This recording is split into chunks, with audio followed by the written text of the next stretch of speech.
I'm gonna do everything. Let me get the last image pulled up. Nope, not that one. Not that one. I'll find the right image.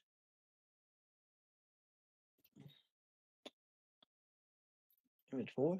Yeah, that's it. There we go. I will figure it out.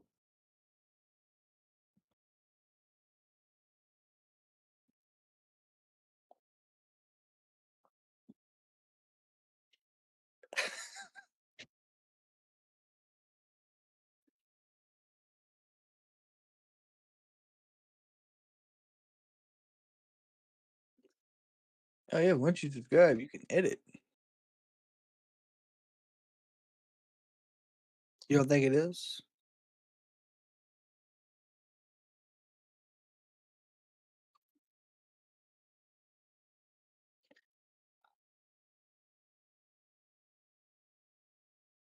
I do agree with you.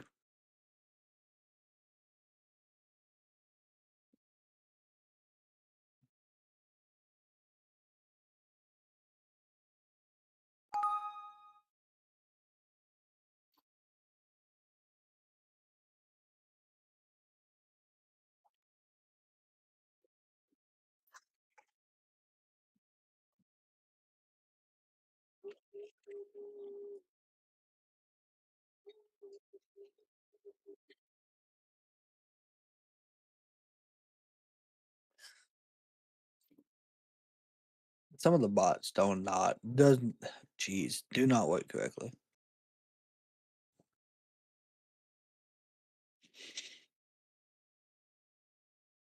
Good to know they still got the Halloween effects going.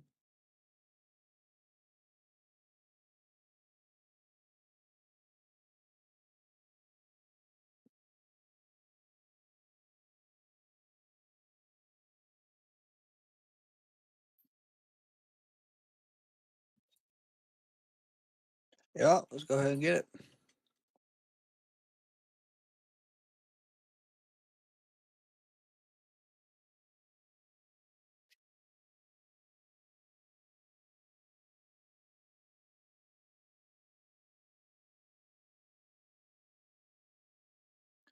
Doing fantastic, man. Had a great Halloween last night. Did a lot of things with the family.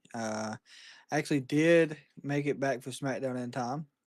So, uh, a ton of candy. I mean, a ton. I was surprised. They filled up, the turkey pans about this big. They filled a whole turkey pan full. Yeah. So that's what we put it in afterwards when we got back.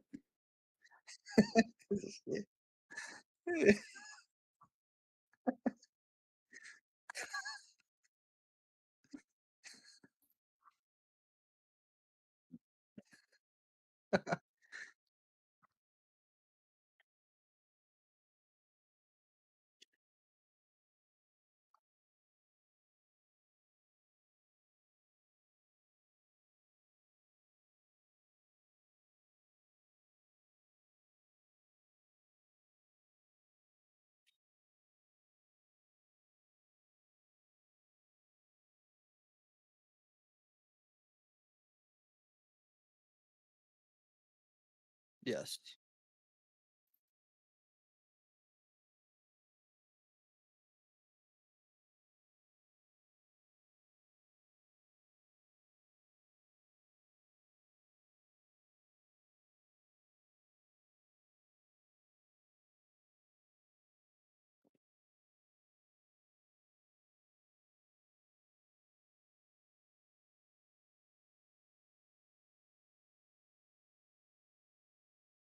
Hmm.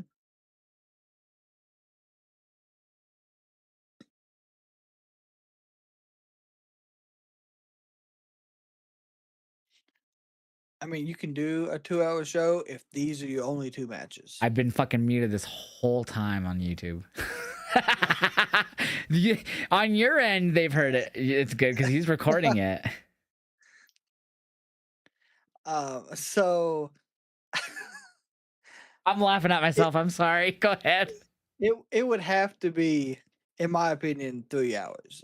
Because you can't tell the blood and guts story and rush it in 30 minutes, and have matches in between. Because I already know with the Death Rider side of this, it's going to be a mess. So I'm hoping for a 3 hour show. And I mean, they may cut out Collision because of it. Who knows? Or it may be a run over event. Oh, I'm laughing so hard at myself. Yeah, so if you missed it in the YouTube, so this is being recorded from Kraken's end where I wasn't muted in Discord. So if you want to, if you're in the live stream right now and you want to hear what I was just saying, what you can do is when Kraken gets this up is go back and watch this because that was like a good 5 minutes of me muted. I can't stop laughing about that. Oh my god. So we were discussing Women's Blood and Guts. The names I mentioned were Jamie Hayter, Queen Aminata, Willow Nightingale, Harley Cameron, Tony Storm, and Chris Statlander are the babyface side versus the heel side of the whole Triangle of Badness, Megan Bayne, Marina Shafir, and Mercedes Moné. So that was what Kraken was replying to. That is hilarious. Oh my god, I'm so stupid. So what do you think? You think they can fit it all out in a 2 hour show? No, especially because you're going to be running with so many commercials, and we've had Blood and Guts on a Dynamite the last 4 or 5 years, however long it's happened now, and I enjoy it, but I always get sucked out because of commercials. And usually, of course, TBS does picture in picture with Max, which I've been watching on for a while now. They don't do the picture in picture; it cuts to full blown commercials. They do not. So, and there's no issue. I could watch on TBS. There's no issue there. I just chose Max because it just seemed to be the higher quality feed. So I can watch on TBS. I'm fine with it. Obviously, there will be picture in picture via TBS. Still hate it because you're sucked out. You're not hearing the show. You're hearing the commercials over it. So with it being 2 hours, with there going to be commercials, there's going to be so much time taken away. And they're going to have to rely on you having to watch that picture in picture if you can to see it. So I feel like that's a negative on the fans. You need to make this shit 3 hours. And what they could do is still make it 3 hours and have your One Blood and Guts open the show and do that part commercial free. And it's going to sound crazy and neither one of us will like it. But jam pack the middle part of the show with commercials in the matches that they do give you, and then the last Blood and Guts be commercial free to end the show. I think that would be a great idea, but how willing is the network and how can they do that? You know what I mean? Like, I don't know the extent of like how easy that would be for them to work with AEW to do that. I mean, they already get run over, so it's not really gonna be 3 hours. Overrun, I feel like 3:15. though is not like I don't understand how the commercials work. Like for NFL, obviously they could do that. Like NBA games, like the injury timeouts, like if they have to go to sudden timeouts for weather issues, weather delays. All right, we have to cut because now we have this happen. So obviously that it's a thing, but I don't know. I feel like there's not much of a thing that I'm aware of in the pro wrestling world. Yeah, I'm not sure. I mean, there's sometimes we see it on WWE where they'll announce it before the show. Adam Pearce or Nick Aldis. The first 30 minutes will be commercial free, and it's like That's true. the opening promo. But like the middle of the show, that'd be such an interesting aspect to be like maybe if they could whittle it down to just one commercial during both Blood and Guts matches some way, and it's like a 5 minute instead of like a 3 minute. Because I feel like I feel like they're usually like 90 seconds for AEW. They're really short most of the time. Compared to at least the WWE for sure. Especially on Netflix, you see the countdown. It's usually like 3 minutes. So, I would love if it's like maybe just one longer commercial, 5 minutes at most, and then in a picture. Maybe that would be something that they could work out with the network. I don't know. I don't know how that works out. Maybe someone like Meltzer or other of the top people who know that shit can say it eventually. But yeah, that'd be cool. I'd like that. But 3 hours. It has to be 3 hours. We just need to tweet Tony and let him know because he responds to people on social media. But hey, that's not a bad idea. Yeah, it's not a bad idea. Nathan in the YouTube chat says they need to make Blood and Guts an actual pay-per-view. So I was hoping, and obviously this is the first year they're doing 2 matches, women and men. I was hoping that this was gonna make full gear because it was obvious that this was gonna happen for the women. Like the story just made so much sense for it. But now that it's both, you can't. I don't think you could do both. I mean, unless you did it the WWE way. They could. They run some long ass shows, AEW. I don't see why they couldn't. I mean, we've had a Collision and Dynamite back to back. Yeah, I mean they've done 4 hour. I mean, yeah, I don't know if they need 4 hours. I think 3 would be enough if you're gonna do this on a weekly TV. But if you could whittle the commercials down, because that's the biggest negative, is just the commercials during Blood and Guts. And that's what my biggest negative for Saturday night's main event always been up until tonight, which we'll get into. Yeah, So but I think either way, it's going. The show is going to be great. I think they have enough going on in AEW right now to make it work, even with 2 small matches in between. yeah, but they usually, even when it's one Blood and Guts, I think they've only done like what 2 matches, and they're relatively short before the Blood and Guts, because it's usually the second hour that had it. So I don't know. I don't think this is gonna have anything besides the Blood and Guts matches. Just 2 hours of blood and guts. I'm Could hoping happen. 3, but yeah. Yeah. One time I'm asking for a 3-hour show. Can't believe I'm fucking saying it, but a weekly show. I'm fine with the PLEs and stuff like that, pay-per-views. Obviously, AEW usually hits over 4, but yeah. So we'll see what happens on that. That's gonna be interesting with all those 2 matches on that same show, and you're gonna be there, so that's gonna be fucking badass. Yeah, I'm excited for it. So Saturday night's main event, we're gonna go ahead and jump into that. We had 4 title matches. The biggest thing coming into this for me, besides it being 4 title matches, was this was not on NBC in the America anymore, so it was just now on Peacock. So Saturday night's main event started as like an NBC thing all the way back in the 80s. They brought it back in like sometime during the 2000s, and then again now recently. Of course, they have that other show main event, which kind of reiterated from it. That's been going on, still go on to this day. It's like a 1 hour thing that I don't even know what it's on right now. But this card, with it not being on NBC means less commercials, because we still get commercials even when it's on Peacock or Netflix in between matches. So that's what we got tonight. But when it was on NBC prior, one of my biggest complaints was the commercials during the matches, because they built it up to feel like a PLE, and then we get sucked out of the matches of this Saturday night's main event. Even if you watched on Peacock when it was on NBC, you still got commercials. It was very frustrating. And that was gone tonight. And that was my biggest complaint about Saturday night's main event in the past. So fucking made it that much better. We still got commercials, just not during matches, and that's all I wanted. Yeah, so I was very surprised. I did not know it wasn't on NBC. I actually had my brother was like, "Hey, why is this not on NBC?"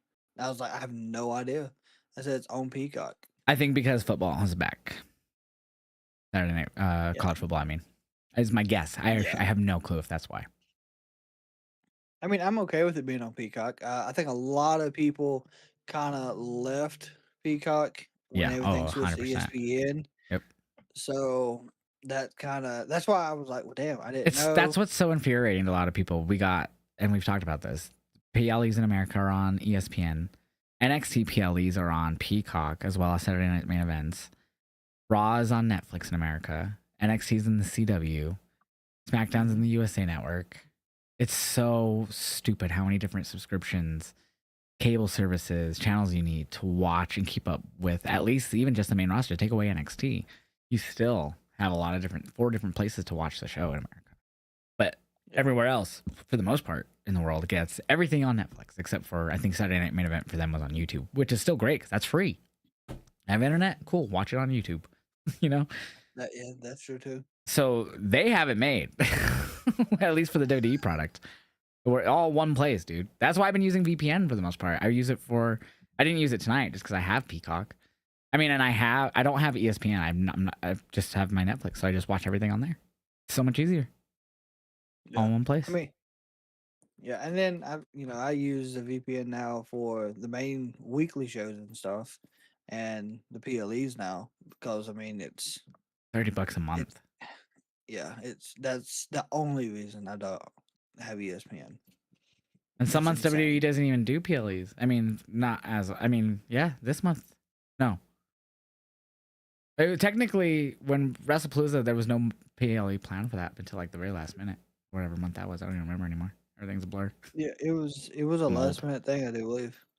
But yeah, so could you imagine like them having us pay $30 a month and there's not even a PLE that month on ESPN to watch? There'd be people pissed about it, like they were. I mean, and I understand. Not everybody has that $30 a month every month I do tell some people extra. though. I had someone in chat recently tell me like, "Oh, I won't be able to watch Mania. It's on ESPN. That's $30 a month." I'm like, I get it, but that's like 6 months from now. Like dollar a day, Yeah, you're now good, that or dollar a week, you're gonna be $2 a week. You're gonna be okay. Like I get like not that's everyone can get understandable. it. Like at the end of the day, maybe I'm overthinking it, but not everyone can. Whatever. But like you have time right now. There's some way. Go fucking. I don't know. Maybe I overthink it. Maybe that's just the way I see it. Yeah. I mean, There's everyone looks time. at it different. Ask Now, there's Christmas. Ask plenty of for a time. fucking Visa gift card and save that until April, and boom, use it. You know what I mean? I don't know. That's the way I think. But or if you're a young person, go out and do chores or help a neighbor or something. You know what I mean? And Yeah, boom, depends save on where it you for live. Mania or whatever. You know, Yeah, exactly. plow Shovel snow some out of snow, pick driveways. up, Yeah. shovel, rake some leaves up, throw the elderly neighbor's trash or something. You know. Help out where you can. Yeah. I mean, it works that Yeah. way. That's my thought process. Anyways, fuck ESPN. I'm still not paying that, even though I tell people to use a VPN. That's cheaper. I fucking go do all that and then use it for the VPN and Netflix. There you go. I mean, that would work too. So I mean, when I think there's about it, I'm options. paying $7.99 for Netflix. I'm paying $11.99, I think it is, for my VPN. So am I really saving? I am. I'm just Yeah. saying. I'm Yeah. paying two services to avoid paying 30. When you really think about it. Oh shit. All right, Saturday night's main event. Let's go ahead and jump into this show. We had 4 title fights. CM Punk, Jey Uso, Dominic defending against Penta and Rusev, Jade and Tiffany, and Drew and Cody. Started with Drew and Cody. I actually kind of thought this would main event for some reason, just because QB1 Cody, the kind of nickname they give him, you kind of think he'd main event, but they didn't, with the World Heavyweight title being vacant. The one big thing I got to commend, besides no commercials, there was no outside interference in one match. Not in any match tonight. There was shenanigans, but there was no outside interference. There was no third party. And even there was a no DQ match, and there was no Americanos. There was no Judgment Day. Nothing. Nothing. So shocking. So props to the WWE on that one. I actually thought the one that was going to have it was Cody and Jay, and that one was clean too. I was shocked.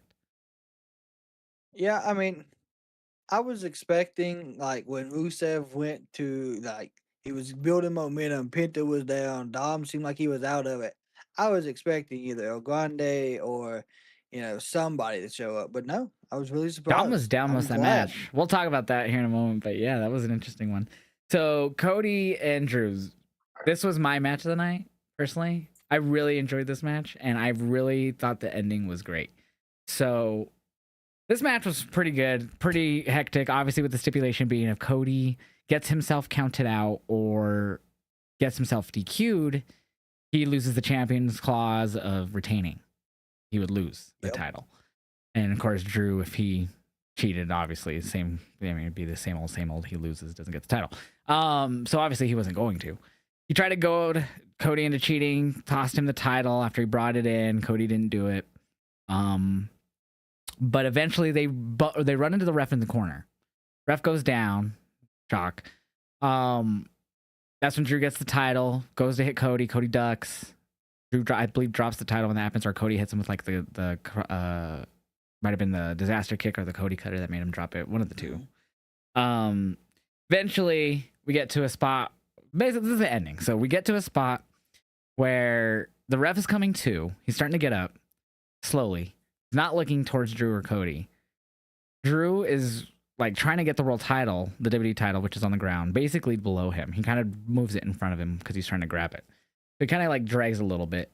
And then Cody grabs him into the DDT lock. He stops for at least a second, looks where the ref's at, sees the ref's getting up, DDTs Drew, who's grabbing the title, which is now directly under him. So now there's a debate going on, at least in my community. So I called it out as cheating. So Cody hit the DDT on the belt. The belt, I don't know if they moved it or not. Anyways, hit the crossroads, 1, 2, 3, retains. I call it cheating because the hesitation by looking at the ref getting up. The ref was getting to his feet when Cody had him in the headlock. But my argument of it being cheating is that he saw Drew was getting the belt and like basically underneath Drew when he was running to him to get him in the headlock for the DDT. So he knew the belt was there. And then he stopped to see where the ref was, and the ref was getting up but not looking at him. Dropped him into the DDT, which was now directly. So I will say it wasn't directly below Drew. I think he slightly drug it before he hit the DDT. But still, he knew it was in the vicinity. Like, there's no way he didn't know that that's what Drew was trying to do. Oh, he completely knew. So he knew it was going to be right going there. on. That's 100% cheating. Yeah. Premeditated. The hesitation to look at the ref, to me, makes it premeditated. Yes, I agree 100%. There was more signs in this match of a Cody trying to have heel tendencies and cheat to win than there was Drew, in my This opinion. is like the second time he's done this. He also cheated in the KO match that Jesse Ventura also called out on commentary on a Saturday Night's Main Event as well. Yes. So this is like the second or I want to say third, because he also used the belt in that impromptu Drew match like 2-3 weeks ago on SmackDown. Yeah, he got DQ'd. Yeah. But that was kind of just like a brawl that Cody just grabbed it and hit. I mean, it was an official match, but I mean, you know what I mean? I kind of understood that one. But yeah, no, he's done it, I want to say 3 times now. And since just this year, or yeah, I think just this year alone. Yeah, but I still don't think Cody's gonna turn heel. You would have to have him. There was in a audible feud. boos when he hit the DDT on the title too. Like, it wasn't like overwhelming, but you could hear a loud minority of boos in that arena tonight when he hit the DDT on the title. Yeah, and Wade Barrett was very vocal about it. Yep, he was, which the heel commentator should do, of course. Yes, but it's interesting. They keep teasing it, but a lot of people in my community are like, it's never gonna happen. I'm Like, the same. I tell my community the same. They're like, it has to happen. Look at all this. I'm like, I'm not like, yeah, I see all this. The facts are there. There's teases there. I just think they're gonna Cena it, because they did the same thing with Cena. Cena had moments where you're like, damn, like, not maybe this crazy where he used a belt or something, you know, that I can remember off the top of my head. But there was moments where he would like say things or act a certain way, and you're like, okay, but it never went that way. Yeah. Yeah. So Cody's is way more like, damn, okay, he just fucking cheated. Like, damn. The only way it happens is if him and Randy have that feud. I think that's when he would I don't turn know. heel. I agree though. I just don't think it happens because how over he is as a face right now. I feel like maybe there's eventually a dip, because as Cody says, even tonight or on SmackDown, I think it was, he's like told Drew like the good guy. What was it? What's the saying? Like, the good guy doesn't win, or whatever the fuck it He is. said the good guy always finishes last. That's it. There you go. That was Thank until you. I showed up or something like that. Yeah. And I actually like, and I don't mean this in a bad way, I believe he believes that, and I believe that, because I feel like the baby faces weren't at the level they are now in WWE in a long time until Cody came in. Like, it was like dominated by heels for a long time, and not like in a bad way. That was just, there was no character as over babyface wise as since Cena. But now, and honestly, now there's so many baby faces in the company. But I do truly believe, and I think he might have said it, he's brought back like someone. I think Cody said someone told him that he brought the baby face back. Like from a wrestler or someone told him that. And I actually agree with that.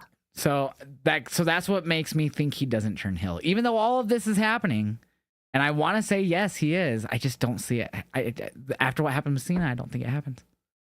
No, the Cena heel turn after being a face and being such an over. At least not now. Maybe later, just not now. Yeah, but see, Cena's I don't feel like it went the way they wanted it to, and so that's why the turn happened back to face. Yeah, but yeah, I just don't think it's happening. Like, you know, by Mania, he won't be heel. I think it'll be years out. Yeah, it could. Closer to his end, we could possibly see it. So, besides the ending, what did you think of the overall match between Cody and Drew? Match was great. We actually in my opinion, we seen Drew trying to utilize the stipulation and be smart about it throughout the majority of this match. Try to get Cody counted out by throwing him on the announce table and it collapsing. Um, Mhm. and he was able to get back in. He tried to goad him with the title, which kind of happened. Yeah, I mean, on kind that, of. But there's an argument either way. I feel like on that. and then the fake knee injury was another spot that I kind of felt Yeah, like because I laughed about that because he like did the whole where he went on the rope and then and he couldn't do it. But then and then like not even like a minute later he fucking sprung all the way to the top and hit the fucking Cody cutter or whatever. yeah. So there's so much hinting towards it, but yet again, like you said, it's just probably not gonna happen. Nathan says Cody is slowly turning heel and people will still cheer, which is Drew's point. That is actually very true. He also says, could there be too many baby faces? That's the question. I feel heels are more compelling. Right now, no, I don't think so. I think they needed this. My personal No, opinion. no, Um, there's no issue in my opinion with there being too many baby faces. well, I think some people will make the case in arguing with LA Knight, which we've talked about. A lot of people want LA, but I feel like it's another slow build, as people have pointed out, to being Cody turning heel. If that's the case, I feel that's the same case for LA getting to that title. They're just doing it slowly. They're not just, and maybe LA will look back in a few years and be like, damn, they should have really shook when the iron was hot, like in 2024, 2023, you know? But, Hmm. um, I'm fine with what he's doing right now. I mean, he's obviously in the main event picture for the long haul, I feel like. Yeah, he is. And then talking about LA Knight, he's got that potential feud, or he will have the feud now with Punk moving forwards because Hopefully. they still have that brewing. So he's going to be in the title picture there too. Yeah. So after that, we did have some backstage footage on Saturday Night Main Event with R-Truth doing charity work. I don't even remember seeing this, so I'm going to skip all this. Next match was Jade Cargill, Tiffany Stratton for the women's title. Complete and total domination. I don't know the length of this match. I probably could pull this up on Wiki, I'm assuming. But this was very short. They did the whole thing with Tiffany before the match where Aldis came and checked on her from the attack from Jade from the week prior. And she was like, no, I'm going to compete. I don't care, And that's basically what cost her the match. Jade continuously attacked the knee and just hit her with fucking fall away slam after fall away slam after fall away slam after sit down powerbomb after powerbomb after powerbomb into a Liger bomb and then fucking finally hitting the fucking Jaded, man. It was just destruction. Tiffy only hit a few moves, really. I think Tiffany, she got in the Swanton. Yep. She got in the like reversal on the outside where Jade hit her face Oh, and again the on the steps, yep. steps. And She then I did try to go think for the prettiest moonsault, but she did the whole sell of the knee. Like she couldn't really springboard fast enough to do it. yes, yeah. But this was all one sided, absolute dominance. Destruction. It was destruction. Um, It reminded and me the of choke AEW slam, Jade. yes, and that's what I think a lot of people have been waiting to see was that version of Jade because I actually laughed and I was like, they finally pulled the trigger on what made her popular. Smart move, Triple H. yeah, like absolutely, this is what got her over in AEW. She had that long record that, of course, now has been broke, but this is how she done it. Her power Yeah, in there was every only match. she only had like maybe 3 matches that were like competitive in AEW. Like they made like overly competitive like for the challenger. Most of the time it was like she had like they weren't I would say overly short. Like I saw her face Red Velvet at a Rampage taping and it was like a good 9-10 minute match. Like and they of course they edited it down for Rampage probably a little bit shorter than that, but it wasn't like short as I expected it to be at least live. Yeah. I mean, it wasn't as long as I was hoping like maybe 13-minute match, but overall, I was still like, damn, that was still pretty good. Like I expected way shorter than that. So as long as she stays heel for now, obviously she just turned, so she should be. But like just I hope that she has not every match should be dominant. Like obviously if they do like her and Nia again, that would probably give her a challenge or something, or Charlotte or something. Her and Charlotte would be great too, obviously. I think that's a dream match for a lot of people. And then of course Bianca whenever she returns. But I feel like the majority of the other women she should honestly beat the shit out of like she did to Tiffany here. Yeah. I mean, and give it to Tiffany, she did try. Obviously there's something that might be minor injury wise to that knee. She may be off TV for a little while. Maybe. But I like mean, she's been she champion had for what was it, almost a year? She won it in like yes. December of last year, I believe. Mhm. So yeah, so I mean, I Yeah. wouldn't be surprised if she got maybe some time off. I mean, I wouldn't be mad about it. She deserves it. She's had great matches as One thing I champion. do remember commentary bringing up is saying that in 2025 she's had before tonight, Earth Day, I believe is what they said. I don't know if it included tonight, but it was 5 title defenses that she had or something in 2025. And then I remember Mhm. last night on SmackDown they brought up the US title in 2025 on just SmackDown alone had been defended 16 times or some shit, or like 15 or 12 or something. Yeah. It was a high number. Hmm.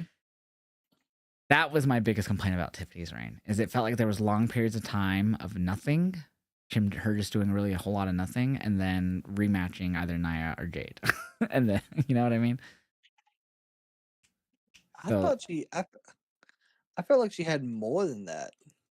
just this year. So I mean, Oh, I'll just look it this up. I year. can look it Okay. up real quick. Yeah, because I could have sworn that's what commentary said, that this year she's had 5 title defenses.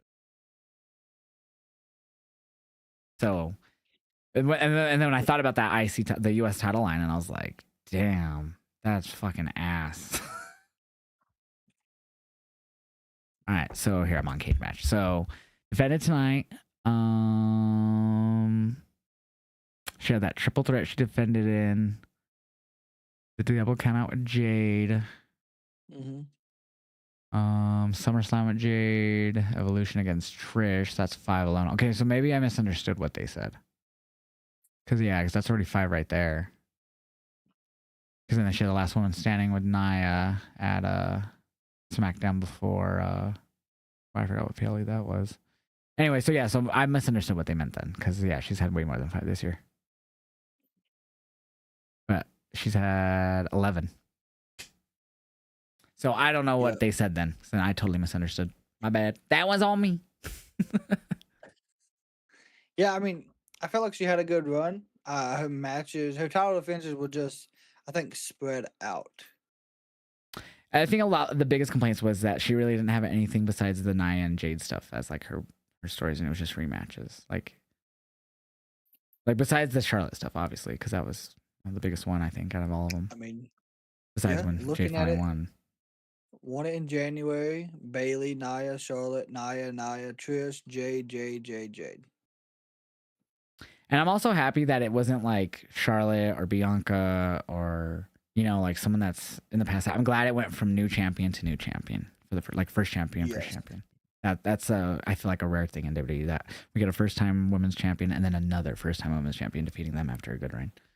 That's pretty unique, I Yeah, feel. yeah, So, that is nice. but yeah, total domination. And then so the third match of SNME was the triple threat IC title match: Dom versus Penta versus Rusev. Obviously no DQ, but what was funny was Dom Dom being stupid, try to get who was it? It was trying. Did you try to cheat? I don't remember. He tried to get someone DQ'd, right? Yes. He got a chair, came in there, That's threw right. it to That's right. Rusev, That's right. That's hit right. the, and then the ref's like, "What are you doing? There's no rules." And That's Rusev right. just grins I at couldn't him remember and if he just like fell beats or him with the not. chair. Yeah, there Yeah, you go. So Dom being dumb, which is funny because all he does is cheat anyways. So the fact that he like yes. tried to do the Eddie when he could have just used it is hilarious.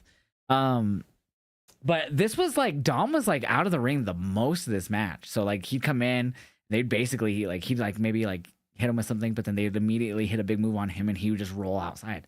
I felt like the majority of this match was Penta Rusev. It was. Rusev threw Dom around majority of this match.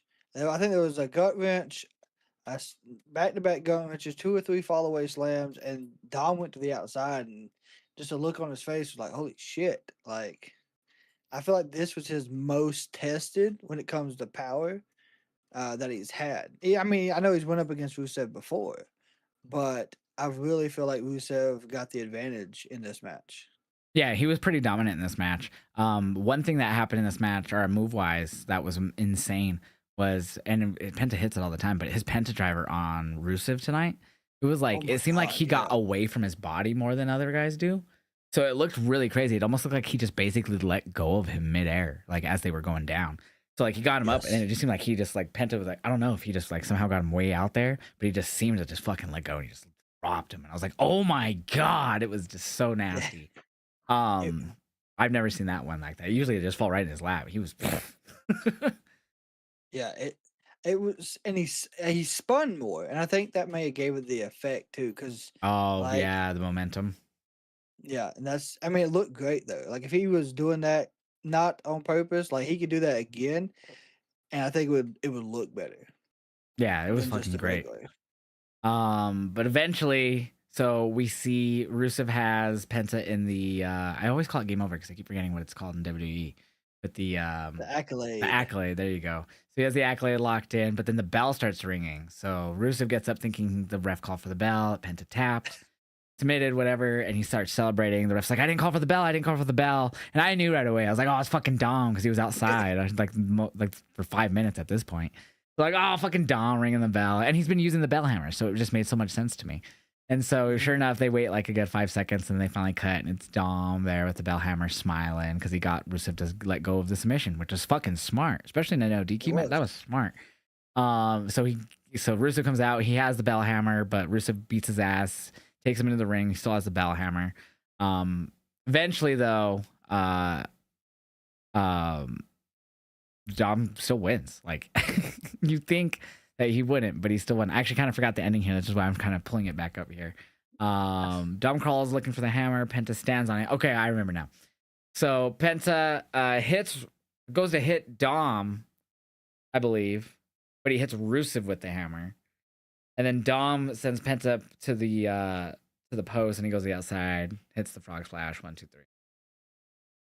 So Yeah. Dom wisely ducking and getting Rusev hit with the hammer. So I feel like this isn't over with Rusev and Dom. I feel like Rusev's gonna go to Pierce and be like, I need another match. But it was no DQ, obviously. But Yeah, I don't know where Penta goes from here. he's been going for that title Like, since Dom won it in April. yeah, so are we going to transition him somewhere else, or is he gonna just do singles action for a while? Is he gonna get put in a feud with Punk? Like I know he ain't obviously there on the ladder yet because how WWE does Best case that, but scenario is you improve Monday Night Raw's tag division with the Lucha Brothers.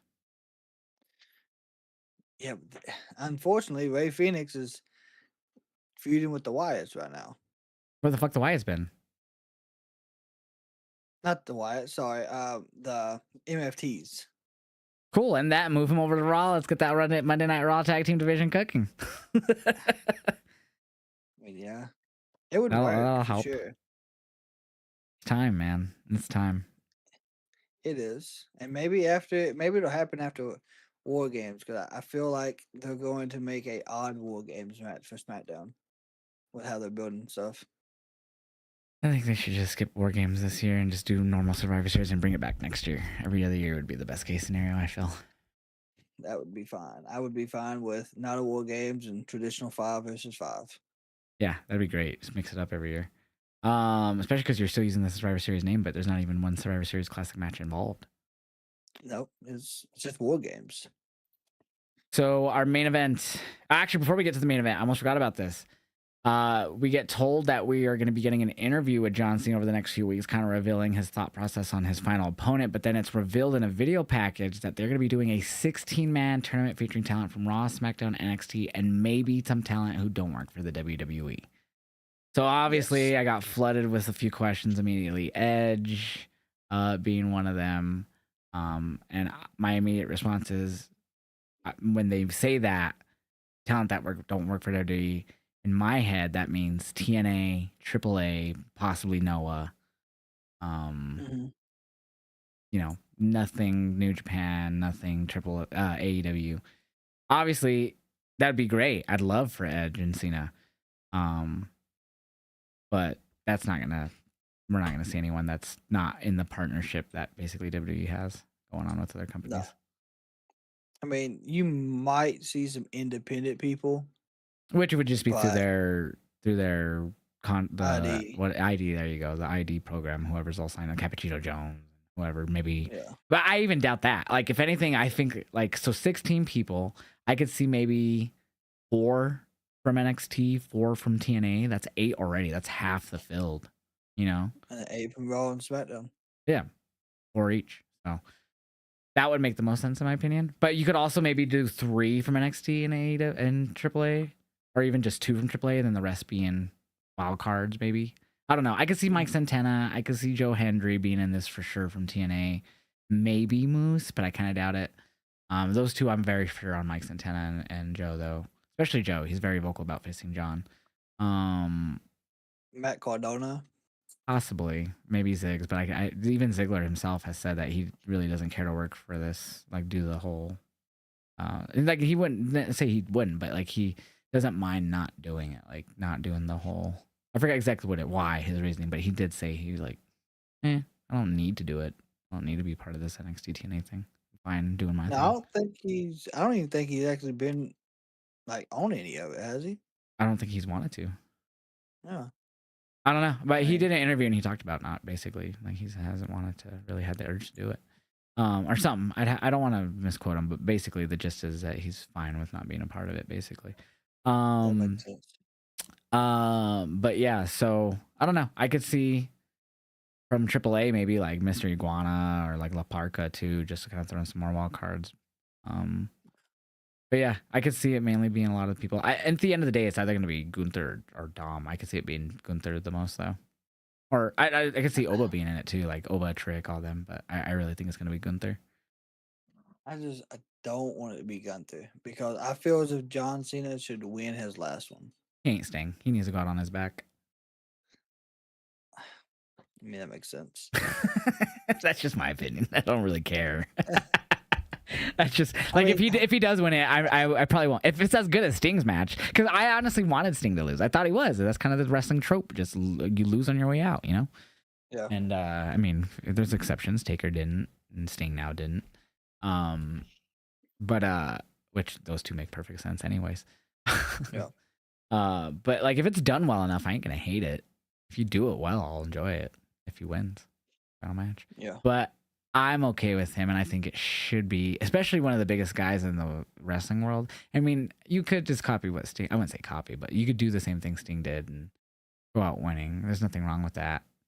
I just feel like, especially someone that has like really smart ass, like I'm sure you've seen interviews of him. He's super intelligent. Like he's just not just like book smart, but like he's really savvy when it comes to like being around people and working with people. Like he just seems like someone who's very knowledgeable, like and almost so many things that you wouldn't think of.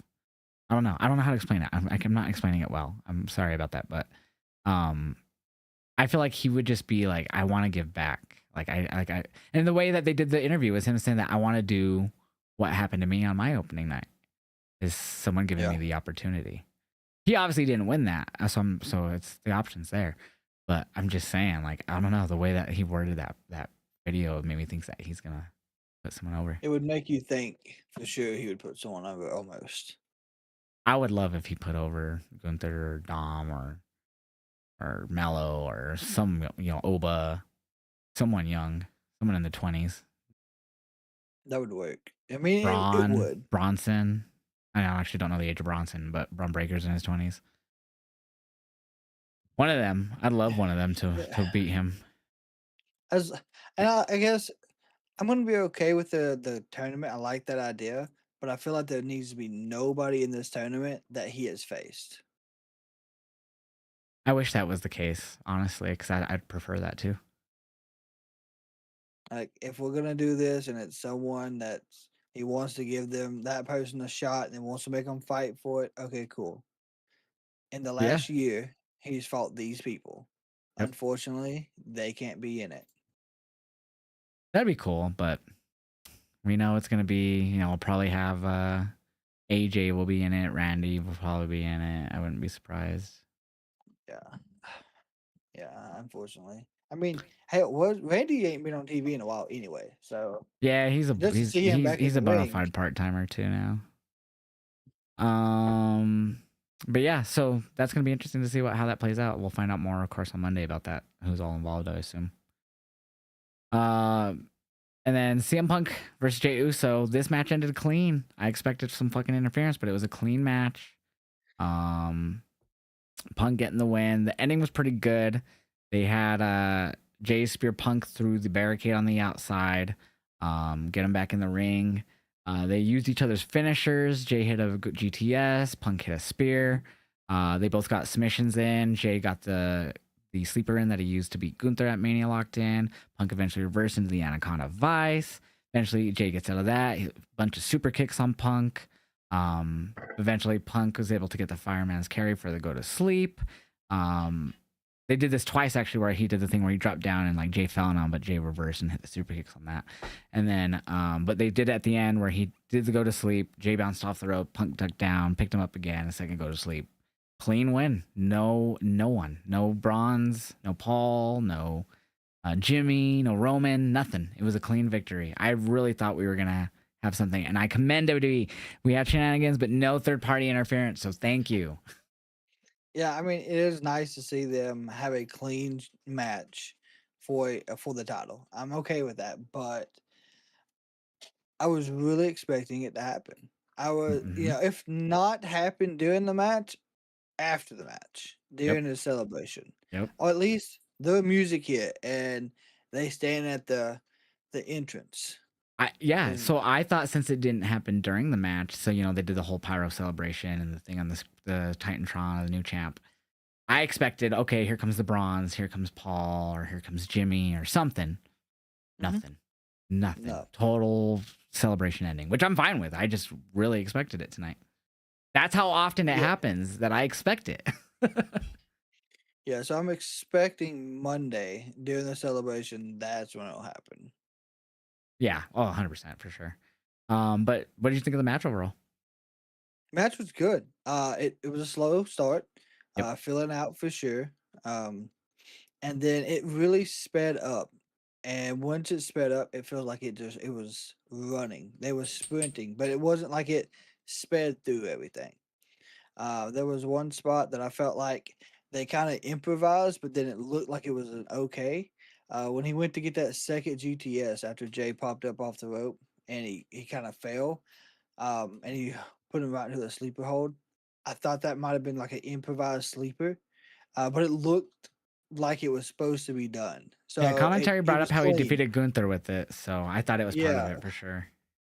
yeah. But I But mean, I the like match was that. fan. I like that when some spots don't look like natural as fuck or like super pre-planned. Like they're just like, oh wow, okay, that's what's happening right now. Like, you know what I mean? Like, and Mick Mhm. Foley has said it before that wrestling shouldn't always be like where it looks like they're like landing everything clean. Not like choreographed style. I don't mean like where they're like, the flippy flips. I'm not talking about that. Like where moves are landing always 100% clean, where you're like, oh damn, that was perfect. You know what I mean? He thinks it should be rugged. That's because it's pro wrestling. You're supposed to be Yeah, looking like you're hurting your opponent. Something should look painful. He's not saying that they should land them in awkward positions and stuff like to hurt them, but don't try to make it look super clean all the time. Make it yeah. look like a And fight. they really surprised me with how close they had Jay to win it. Because of course, I thought they yeah, were gonna have him win it when he hit the spear and the splash. I really thought that was it. yeah, I did And too. then the spear So through the barricade too. And then the GTS. They overall, there's so many moments where it's like fuck. yeah, overall it was a great match. It was. Yeah, I don't know. I think Jay will go back into the tag. I really think him and Jimmy's gonna go back into tag team work for a while. that's possible. I'm thinking that they might have him possibly still have issues with Jimmy for a bit. I don't know if it'll be a full blown heel turn, but I think they'll still be like having their issues, especially now that he lost. I think he's gonna be pissed. Yeah, he is. He might. If I'm gonna take a guess at what's gonna happen on Raw, he's gonna get mad that Jimmy didn't attempt to help him because he's gonna put himself in Roman Reigns' shoes, type of thing, Yeah, as a tribal makes chief. sense. Because especially with Roman way, he kind of got in his head. So Yeah, or we may see Roman back and just absolutely drilling him about it. Like once yeah, again, you dropped the ball. that's possible too. And then him and his brother say "fuck you." Something. But overall, I really enjoyed tonight's Saturday Night Main Event. I give it a 4 out of 5. I do too. Very good show. Lack of commercials during the matches, fucking made it great. That was great. That was great. So we're gonna jump into Dynamite from this past Wednesday. It was Fright Night. Did you dress up on Wednesday? I did. I did not dress up on Wednesday, but I did for SmackDown. Nice. Okay, so I did both SmackDown and Dynamite. I was Chucky both nights. I was a full size bottle of Fireball. I could just. You should have had. Your wife should have been Pitbull. Fireball. That'd have been funny in my opinion. That would have been a funny colorful costume. But I thought it was funny being Chucky because Chucky's been a part of like WCW and then Halloween Havoc a few years ago. So I was like, that's a kind of a cool wrestling tie-in with Chucky. So loved it. So this was a Fright Night Dynamite. They had the whole Halloween theme. I really loved the stage that instead of just like the normal tunnels, it was like the like stone arches, like Halloween theme arches. That was cool. Yeah, they actually did Halloween style stuff for the entrances, which I They did thought that last was a year nice touch. too, but like, well, it was like more like things around the kind of like what WWE does, Yeah, things like on the stage. But yeah, this year like the whole actual thing they came out of was like a stone entrance. It was cool. It was like the LED screen otherwise, but still pretty cool. Um, so we immediately started with tag action: Darby Allin, Orange Cassidy versus the Death Riders. I still hate this fucking theme that they're using for DG and Yuta. I don't even know who it's for specifically, but it's always been there too when they come out. Fucking, it's just I so think it's because he dull. is. Yeah, it's my guess too. Um, but this was a tornado tag, so this was basically this is no DQ, and they went throughout the arena, and went crazy on each other. At one point, Darby hit a coffin drop off the balcony, which is not surprising. He's done that so many times. It is Um, not. Yeah. but yeah, this was a crazy match. At the end of the day, with of course Darby and OC winning. With the Scorpion Deathlock. I'm trying to remember much about this match. I have the notes here, but I honestly don't remember a whole lot about this match besides the outside stuff towards the beginning. Yeah, there wasn't a lot inside the match. We uh Daniel Garcia recalled his meme. I don't know if you remember that where I think he threw Orange Cassidy over the barricade and he just looks there and looks back at the camera. That was a meme he had done a long time ago Oh and he gosh, I redid must have it. missed it. Yeah, because like as soon as it happens, Orange Cassidy goes to put his hands in the pocket, and all of a sudden you just see him get absolutely wiped out. Oh, yeah. I remember that. He gets like pounced or Yeah. something on the outside, right? Yes. Yeah, okay, I remember that. And then Garcia looks at the camera.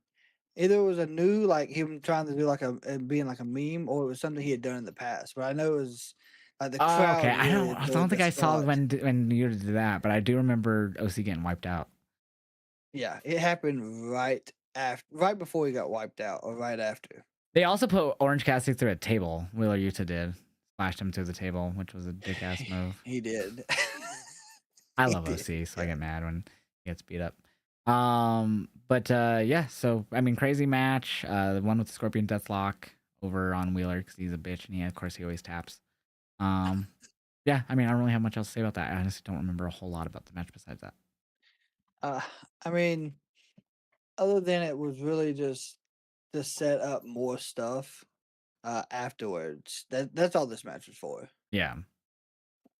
So after that we had Hook. He walks and talks backstage. I saw they had the Stay Puff, the marshmallow character or whatever. Yes. From Mhm. it was like behind him, but I was like, I don't care, Hook. I don't want to listen. I want to see the Marshmallow Man. That's literally all I was saying during this. So I don't remember what he said. Uh, he was talking about how Samoa Joe has showed his true colors, Oh, that's and right. he knew he was the underdog in the fight for the main event, but he was going to show Joe that was basically showed Joe that he made the wrong decision when leaving him out of the ops. There you go. Hook, everybody. It was uh, short and sweet, but it wasn't a lot. so we have Don Callis interview backstage with Renee Paquette after that. When he came back from commercial, said he's going to show everyone that the Callis family has never been stronger, and he waves the Young Bucks over. He tells them it's Yeah. a shame how they've been treated. He respects them, and he wants them to join the family. I was just saying they don't want to join the family, but after recent events, he just wants to extend the offer and show what they can do. He calls for the truck to play a special entrance he commissioned for them and make their entrance with Don, giving them a big intro and pyro and everything. So they get the whole like Hechicero entrance, but it's like via like video and all that, and he goes through their accomplishments basically.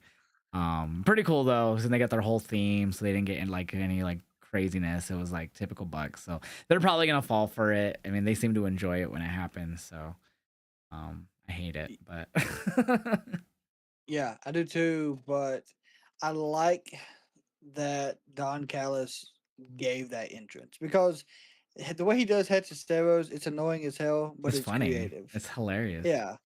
I just love because he does it in So Spanish and it cracks me up because it's the most white people Spanish ever, and I love it. it is. It absolutely is. But him going over all their accomplishments, I think it was a great entrance for them.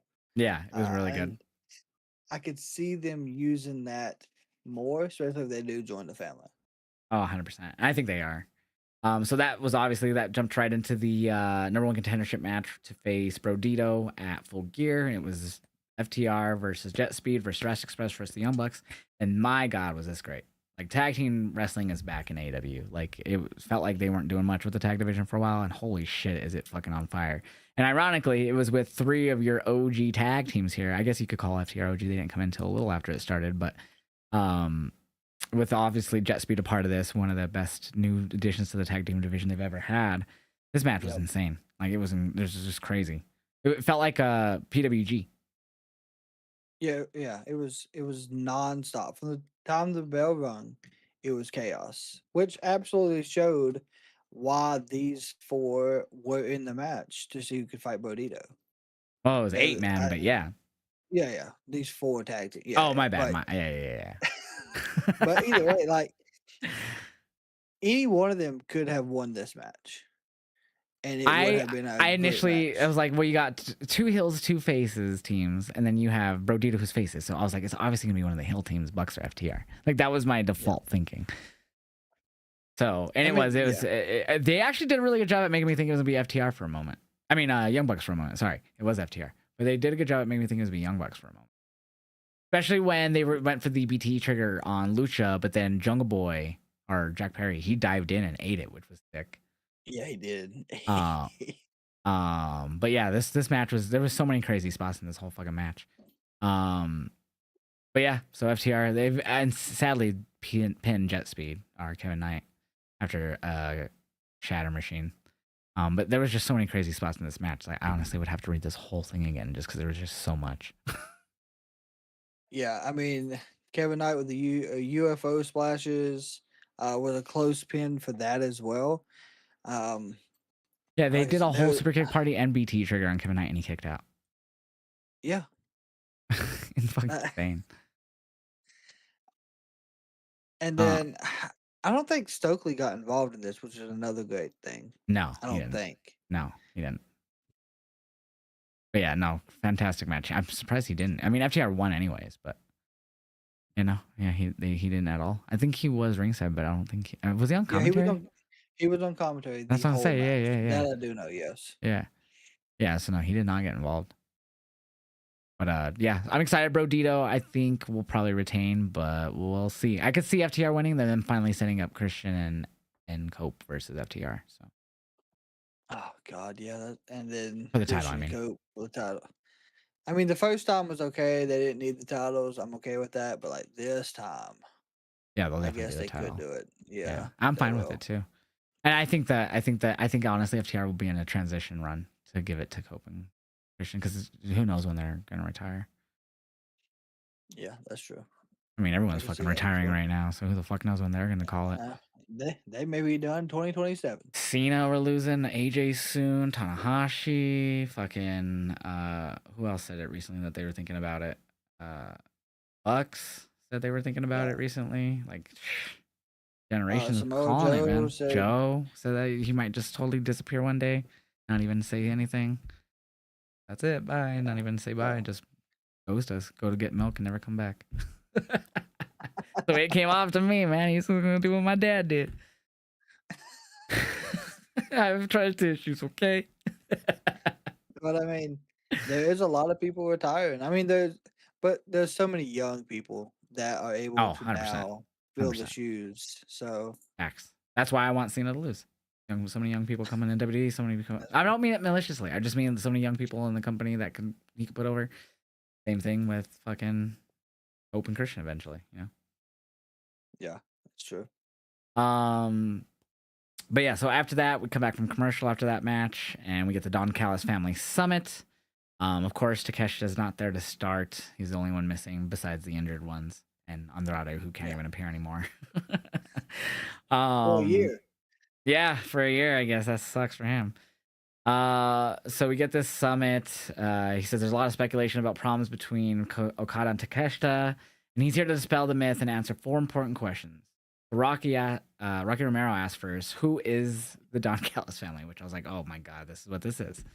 He says the Yeah. answer is simple. It's the most dominant faction in wrestling history. He says not everybody could be here in person, but they can be in spirit. And Rocky unveils the painting, which is like one of this fucking all the painting of like them with their shirts off and shit. One thing I'll say about the painting, they had not Takeshita, they had Fletcher with the TNT title, but it was pink strap. Tony Khan, please make that a reality. Yep. So I was like, that's cool. I wish that makes me think they are, if that was in the painting. Yeah, if he's gonna be TNT champion, as long as he wants to be, I could see him getting a custom strap. Yeah, For that they've title. done. They used to do so many of those. Like Rusev had one. Scorpio Sky had one. That's Of true. course, Yeah. Cody's technically was unique because it was like the first one, so it wasn't like finished. But Yeah. yeah, Brody had his, which technically is just the red one. I think they retired the red one for Brody. But yeah, so I would love if they brought that back. After that, Josh Alexander asked, "What is the Don Callis family about?" And it's just like a video package to sum it up from Kyle Fletcher. I'm sorry, just a video package, and it says it sums up the faction. Kyle Fletcher speaks, asking why does the Kump family do what they do, blah blah blah blah. But then we finally get to Takeshita, and that's when things get entertaining. Finally. That's when Yeah. him and Okada, they're basically wanting to get at each other's face. Everyone, the whole Callis family is like getting in between them. And Callis is like, all right, this is it. You guys are gonna shake hands. We're gonna set up a match for Collision. You guys are good. Yep.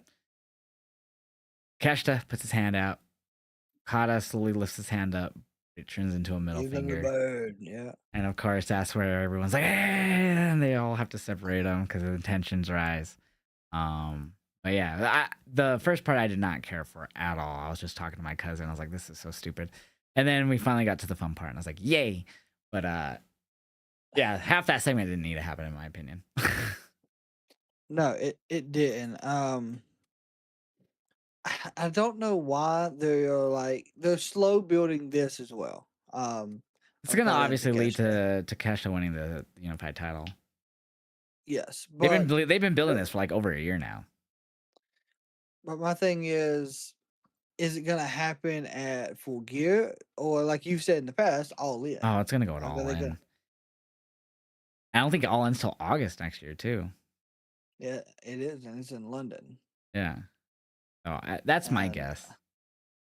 I mean, I guess in between there, Takeshita could go and do like a something with the IWGP title Yeah, and definitely. all that, give it a little more time to build. But this is most definitely where it's going. Them two are going to have a fantastic match at some point. And so they faced the Acclaimed tonight and they won, or I guess the Unacclaimed, as the crowd are calling them, because they don't want to call themselves that. So that did happen on Collision and they did win. I didn't watch it, but I know they won. So I'm assuming there was probably tension between them, but I don't know. I'd have to look Going it up. by the Unacclaimed. That's what I've seen people call them on social media, since they're not calling themselves the Acclaimed right now. They're just going by Anthony Bowens and Max Caster. After that, we got like a hyper reel for Olympia, who I believe tonight faced Mercedes, who she also lost. Then we had a Chris Statlander interview backstage talking about Mercedes, saying she's embarrassed and hurting, and that Statlander will be at Collision to be ringside for her match against Olympia, and if she wants to say something to her, she'll be there tonight holding the title she doesn't have. Pretty short and sweet from Statty. Love it. Moxley and O'Reilly rematch. I'm not gonna lie, I didn't really pay attention to this match, so if you have anything to say, go for it. I mean, I did not pay attention to it, but it was more of one of those matches where Moxley was more afraid to lose inside the ring. And we've Yes. seen that since Wrestle Dream. Yes. Moxley has I don't want to say a confidence issue with it, but that's what it seems like. Oh, And I 100%. think Well, I mean, Marina helped him win here, so. It wasn't even a win, but Well, Marina saved it him was- especially. yeah, but it was also a count out. It was a double count out. Yeah, that's what I meant, yeah. But Yeah, because but Marina jumped in the way when or like stood in the way when O'Reilly went for a diving knee. That kind of saved him. Yeah, it did. But my thing is, what we've seen the past two dynamites now, where he got himself disqualified. Now he's not wanting to really lose this match in the ring cleanly. Is this going to eventually be the demise of him as the leader of the Death Riders? Yeah, I feel like Claudio eventually is gonna like take care of some business, if you know what I mean. Like I don't know. I feel like eventually they're gonna lose faith in him as a leader. Yeah, I could see that. Um, Um, After the match, Aubrey fucking got decked by Marina too. God, Marina God clocked Almighty, did her. she ever? And she just got knocked the fuck out. We didn't see her for the rest of the We night. did, we She did. was, Well, I guess she was okay with taking the bump for sure. yeah, no, she got fucked up from Marina. Of course, then the rest of the Death Riders beat down Kyle. Roderick Strong came out, hits an Olympic slam on Claudio, but of course, Wheeler Yuta and Daniel Garcia come out. So the numbers game in control, but of course, the rest of the conglomeration and Darby Allin, so Mark Briscoe, OC, and Darby come out. And that's where the challenge for Blood and Guts was made, but not in the way you'd expect. It was, of course, done by No, Orange Cassidy, and he just said, "Blood and guts." yeah, Just okay. So that was funny, but yeah. So there it is. So it's gonna be the Death Riders taking on Darby, and I forgot what the full team was. Let me see if I can pull it up here. Actually, and uh, Blood and Guts. Do you know it? yes. So it's Darby, it's Kyle O'Reilly, it's Roderick Strong, it's Briscoe, and Orange Cassidy. Okay. And then it's all of the Death Riders and with Pac, not Gabe Kidd. Okay. So it's just 5v5 for the men and not 6v6 like it is the women. Okay. I thought it was Yep. both 6v6 for some reason. Okay, that's cool. Hell yeah. So conglomeration fucking on top, baby. Let's go. Top new faction. Yeah. I really think this is where they have to either put over the conglomeration and the Death Riders finally like start to lose momentum, or the Death Riders are going to just steamroll in this match and they go back to being the dominant faction. I just don't know They're for because sure losing. I'll be shocked if they win.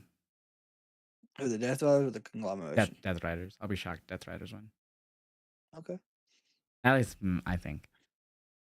So after that, after Blood and Guts is announced, Mercedes Monet, she's talking about beating or we come back and she is beating Statlander down backstage, drags her out to Yeah. the ringside. Statlander starts getting the upper hand, but of course, Athena comes out and they hit an O face, and of course, Willow and Harley come out a little too late after that. Um, Yeah. but that's the first opening round matchup: Harley and Willow versus Monet and Athena. I believe that happens next week, or not? Yeah, Yes, this coming that Wednesday. is. Mhm. So that set that up for the tournament. They did a really good video package after this with Bandito and his family on his grandmother who was at the show recently. It was really dope, kind of giving us more like behind the mask, if you will, without taking off the mask of Bandito and kind of get more personal with him. And I feel like that's something they definitely need with Bandito. Besides, because he's already proven in the ring, he's one of the best, if not the best of 2025. Like you could argue for wrestler of the year, like he's right there for it. In my book, and so making him like have that like more personal look at him, I think was very smart by AEW to do right now, to get you more invested in him as a fan. You're gonna relate, seeing his grandma, and maybe people have a similar relationship with theirs. So that was fucking great video package. Loved it. It was, and from what I understand from that video package, that was her first match Oh, like that that she saw live, yeah. she saw live. And I think that was the match against Okada right It was, after Wrestle Dream as it well. was, yeah, on the Yeah, so Dynamite. that was a hell of a match. But yeah, like you said, Wrestler of the Year, I agree 100%. He could even have Wrestler and Match of the Year. Yeah, for multiple matches too. Yeah, so it's been fantastic. But yeah, giving a deeper dive into his family and all that, I think that was a great spot. So after that, we had the first match of the women's tag tournament. It was Jamie Hayter and Queen Aminata versus the Sisters of Sin, Julia and Sky. Very fun match. I was surprised the Sisters of Sin got the win. I actually thought that they were gonna have Jamie and Aminata advance. No, no. Two originals. That's how it needs to be. Jamie's an original. I mean, I guess so. Yeah, I mean, no, she debuted a little. I mean, Like technically she is 2020. original. Yeah, but I mean, I think Julia and I say Sky were original there. because she came up through Dark. Okay, then yes, she is an original. It wasn't like she just, Uh, oh, this big new signing, Jamie Hayter. No, she came up through Dark. no, that is true.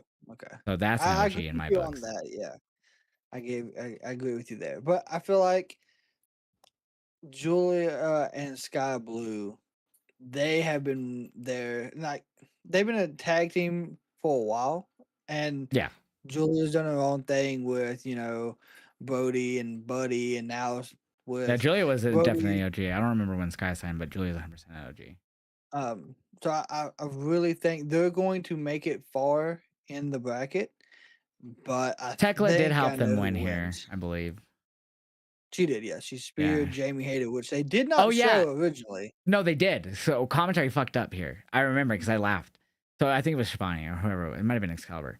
Anyway, whoever it was, fucked up. So they cut to whoever got speared on the outside, but commentary, whoever it was, said, um, "Who the fuck was it?" Because it was I think he said Jamie. And I think he goes Jamie Hayter. Or no, sorry, he said Julia. God damn, J names confuse me.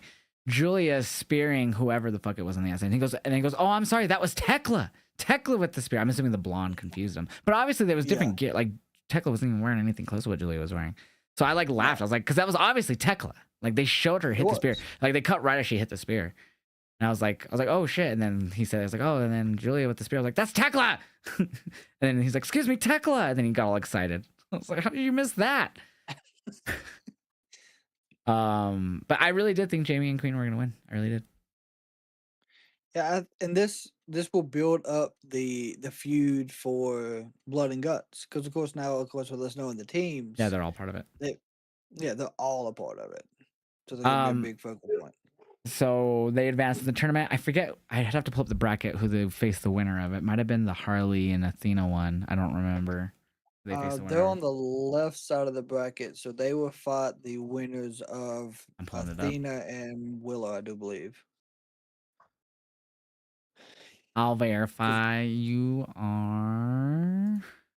Bane and them on the bottom right, and Tony's on the top right, if I remember correctly. Yep, you nailed it. So it's a Willow Harley winner of Willow Harley versus Monet Athena versus So the Sisters Willow of and Sin. Harley need to make it to the next Yeah. one. I stumbled my words together there. So after that, we unfortunately find out that Penelope Ford is injured. She tore her. I forgot what she said exactly. It doesn't say here either. UCL or something, UCL, yeah, it was a which is in UCL. her arm or shoulder or elbow Yes, or something. the muscle that runs right here, from what I understand. So she'll be out for an extended period, and of course, she's an OG of AEW, so that sucks even more. Yeah, she was in that first women's tournament they had. It was like Yeah, for it was that like cup. I can't as a remember. tag cup they did. Yeah. Mhm. Um, so it sucks, but so of course that means Megan needed a new partner, and now it was Marina Shafir. So this was funny. So, after Megan basically said like anyone willing to team up with me who thinks that they could basically do this, come up, and Marina immediately came up to her and they kind of went face to face. And Moxley's there because this is right after the match with Kyle, and so he's all sweaty and shit. It made it even funnier in my opinion. And so Moxley's all still catching his breath, you could tell, and then he's like stands in between them, and he's like, these two, oh, look out. Yeah, And it just made me laugh yeah, so hard because I was like, what the fuck? Why? I don't know. That just seems so out of character for Mox. I don't know why. It just really yeah. felt odd. And I cracked the fuck up when he said it because his eyes got all wide when he was like standing between them, like, oh. Oh god, yeah. It Oh, it just, was the funniest fucking thing, dude. I even think about it now and laugh so hard. but I Oh, think, I really think they might be the winners now. They had a maybe. match tonight on Collision. Of course, neither one of us watched it. I didn't even read the spoilers for it. I figured they I won did, but their I don't debut remember match. besides the whatever I said earlier. Yeah, I figured they won their debut match. He had Oh, Moxley I on would assume. commentary, which probably was absolutely insane.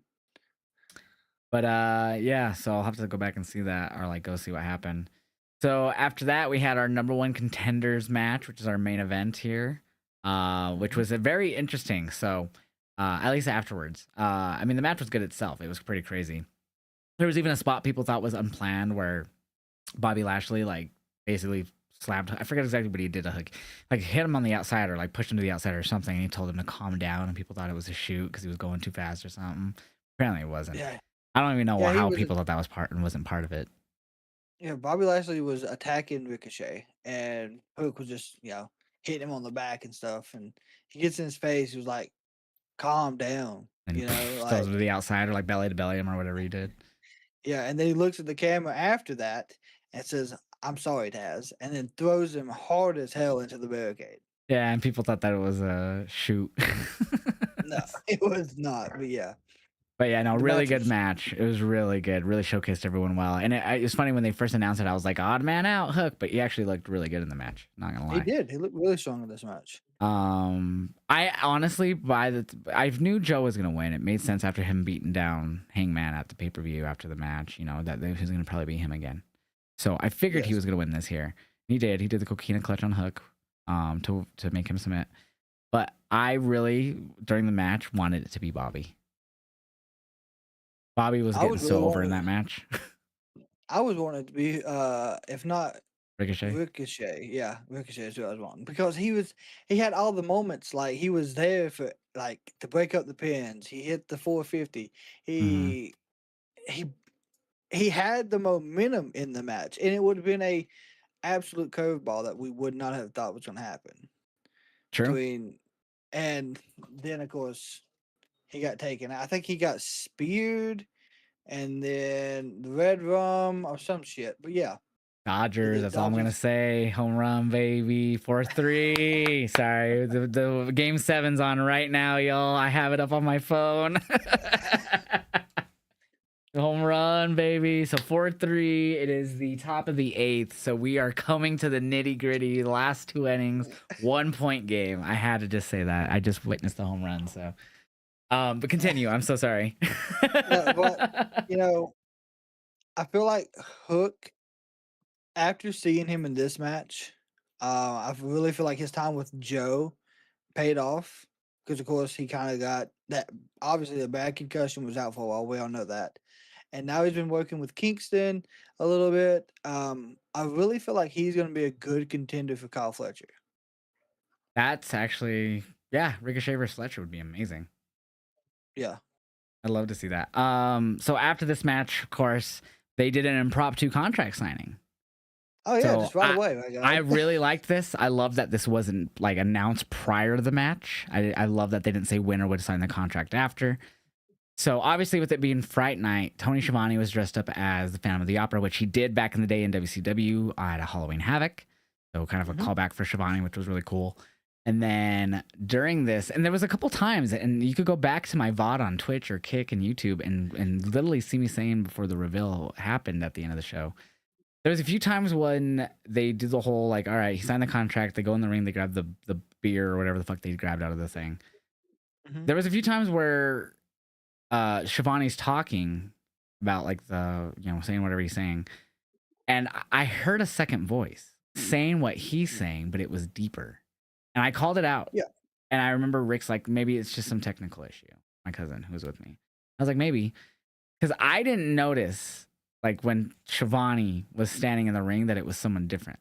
Like I saw a couple other people's reactions and they were like, "Oh, that's the Hangman for sure." Before it was like fully revealed, I got fooled completely until they pulled up with it being Hangman behind him and the voice change. Like they got me all the way to that point. Um, Yeah. like I did not notice it was him. So I've even watched it back, and like, Shivani's in the ring to start the contract. Yep, Like, and then they leave, yep. they attack all the costumes, which makes sense 3 Oh years yeah, I forgot to bring ago, that up. Yeah, yeah, you yeah. They know, took off Hangman. the Stay Puft Man's mask and it was Yeah, just random. Yeah. but, like, I could tell I couldn't tell when he got in the ring, but I could tell there was something off with the audio. Yeah. It's So like you it was heard it kinda too. delayed coming through because obviously Shivani ran to the back or was, Or like, wherever. hunched down somewhere, Yeah, yeah. I don't know where he went either. and but it was a little off, but it didn't give it away, which is great. Yeah, all And I heard was two voices though. For me, I could tell there was like someone saying what he was saying, but low, like it was a different. But at the same time, I totally called it out twice because the first time Rick said it, like, "Nah, I think it's just some tech issue," and then it seemed to stop after that. Then it happened again, like not even seconds later, and I was like, "No, it's happening again." I go, "That's so yeah, weird." And then obviously with the headphones, and I probably have it extra loud because I'm deaf, and so I heard it, like I could hear that. So he wasn't just like mouthing the what Shivani was saying. He was fucking saying it. They just had his mic low. and they were saying it maybe so he could time up everything Yeah, correctly. he was saying They it with probably him. practiced And it. then Yeah. they just the audio guy whoop swapped the Yep. volumes once it was time for Hangman. So anyways, point being, they fucking got me. I even said that was one of the most unique, I think I said on Twitter, one of the most unique contract signings, and I love that it was not pre-announced. That was, and then compared to what we got on SmackDown with the Cody, I mean, it wasn't bad, but it's just the same old, same old. Like I enjoyed it. It's just what you can always expect for the most part with the contract signings. Oh, I don't want to sign it. Oh, okay, I get my way, I'll sign it. Aha, I'll attack him and put him through the table. And I'll hold up the title. Yep. Exactly. We didn't, I mean, it ended with an attack on Hangman and Joe. You know what I mean? But it was done differently. The build up to that was differently in that contract signing. So I really enjoyed that. I loved how spontaneous it felt. And I loved that it was a little bit different when it came to leading up to the attack. Yeah, because I was really expecting Hangman to be in one of the costumes. Same. Yeah, But I totally that forgot to would've bring been that up when I too read about it. But I guess that would have been too obvious. Oh, 100%. But good Dynamite. You know, they're building up to Blood and Guts. Obviously with Collision tonight, which we talked about a bit. Here, actually, I'm gonna just quickly go through the Collision results. Like, we don't have to go in depth. I just want to say what happened, like when it comes to everything, you know? Yeah, because It just ended an hour ago. Yeah, I didn't watch any of it, or I mean, obviously, but so Takeshita and Okada win. It doesn't say anything about them like having any issues, at least after the match.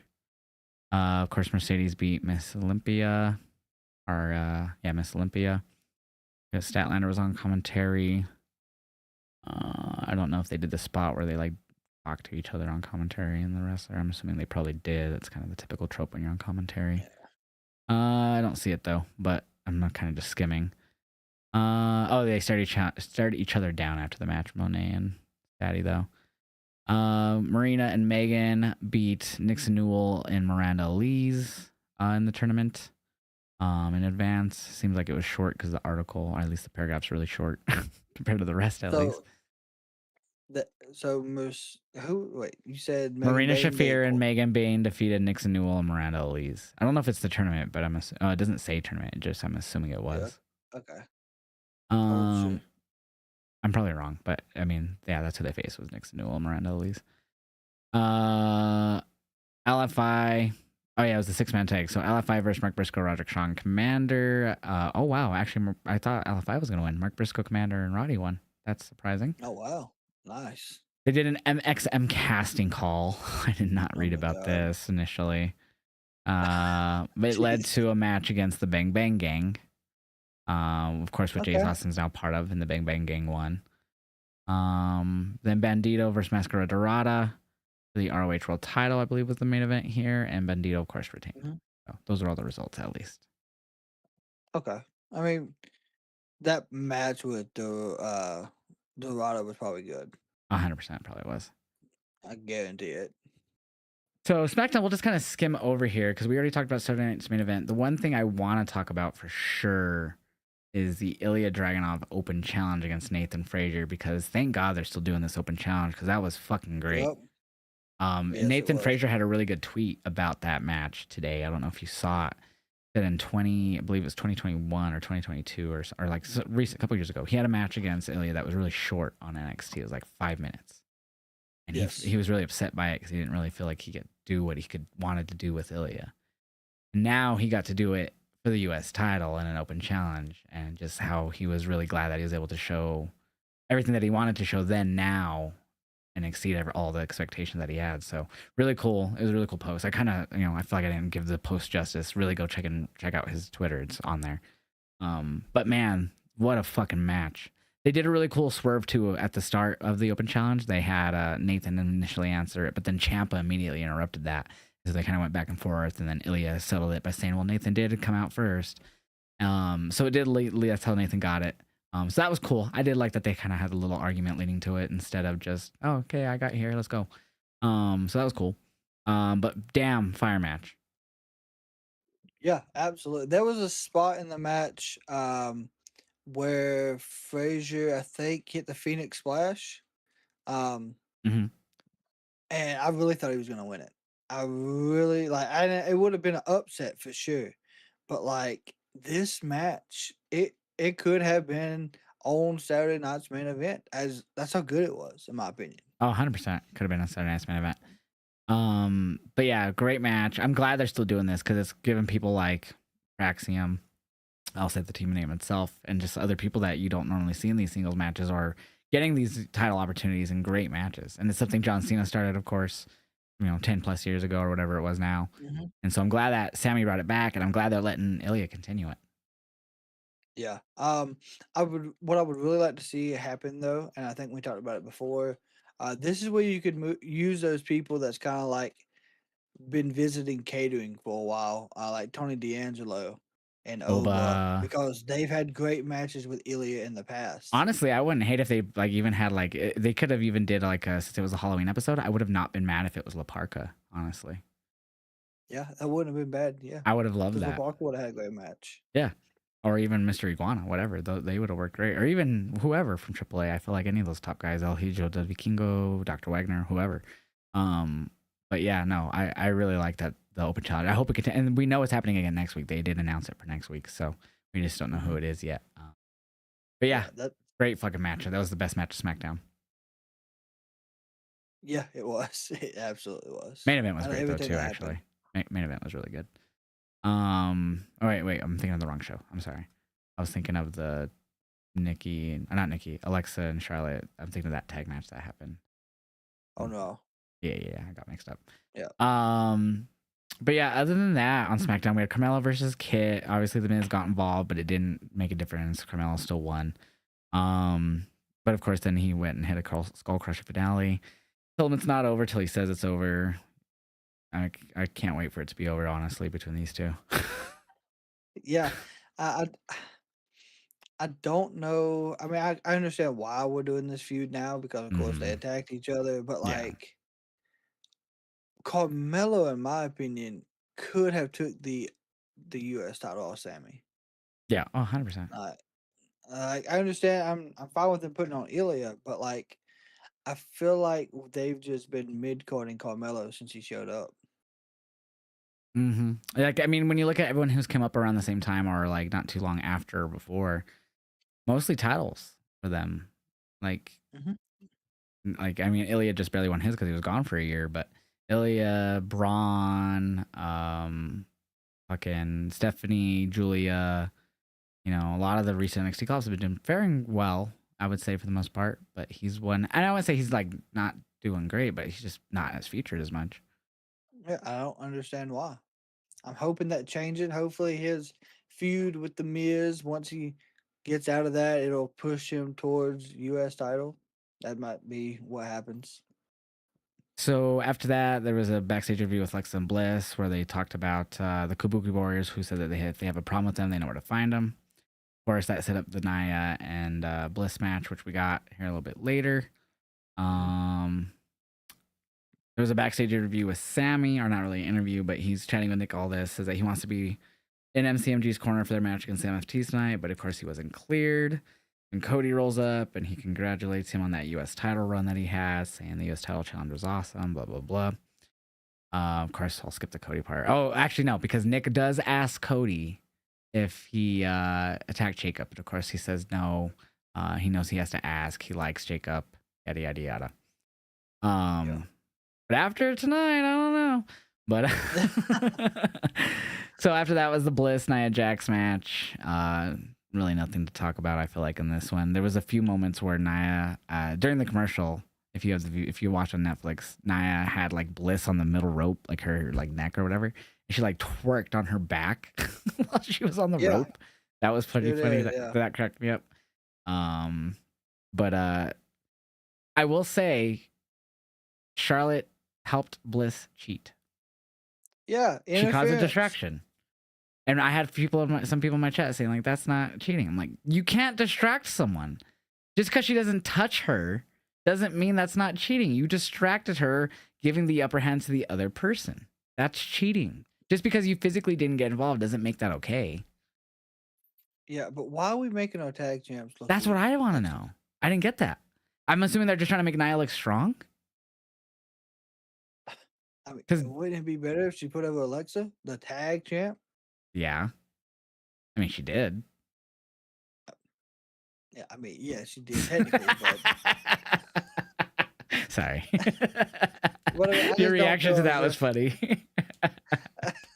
I don't feel as if the cheating or a distraction would have been needed.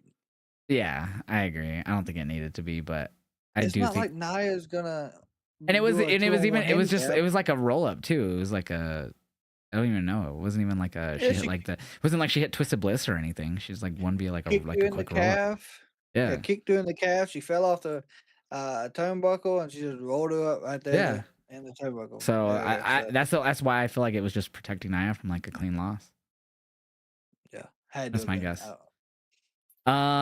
We see MFT runs into Ray Phoenix backstage after this. Ray Phoenix wants to face Tala Tonga, surprisingly. Absolutely insane. So he's gonna get that next week. And then hold on, this person decided to talk shit about them using more pigs again for some reason in this article I'm reading. I'm generally kind of mad at it, despite the cover art next to the text crediting Judas Priest. Oh, because they're not using the actual Judas Priest version. They're using the Ozzy one, even though they keep crediting Judas Priest's cover. Weird, right? But okay. They want you to buy the Judas Priest version. Yeah, but they're not using Ozzy. it. Yeah, so the person who wrote this thing that I'm reading here is complaining about it. Good use of power, I guess. They just say, do better, Hunter.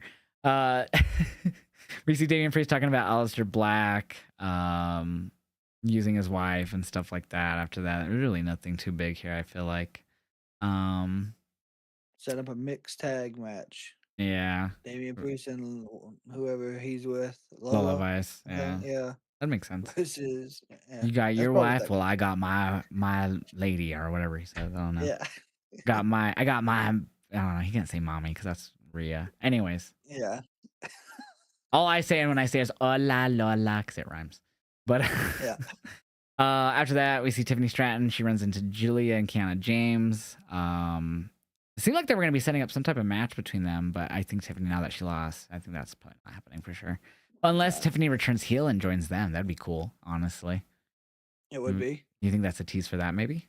Her little interaction she had with them? But obviously Tiffany wasn't like agreeing with them or anything.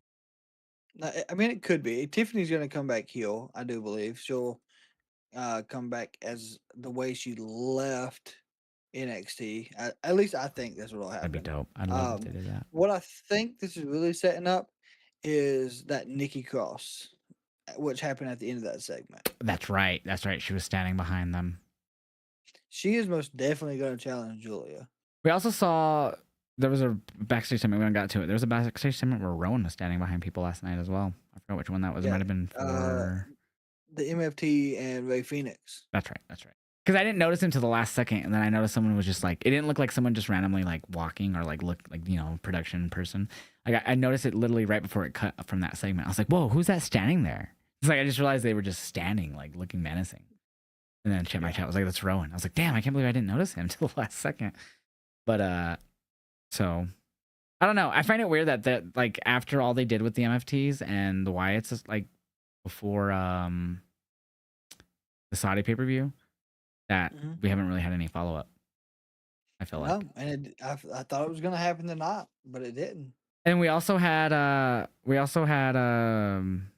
was a segment with Ilya last night after his title defense, and I forgot exactly what was it, like someone was brawling or something, and Ilya helped like stop it. DIY and Traxium were fighting backstage, and that's right. Up, like, what is going on? I forgot to bring up how Ciampa came out after the match and hit. Yeah, my bad.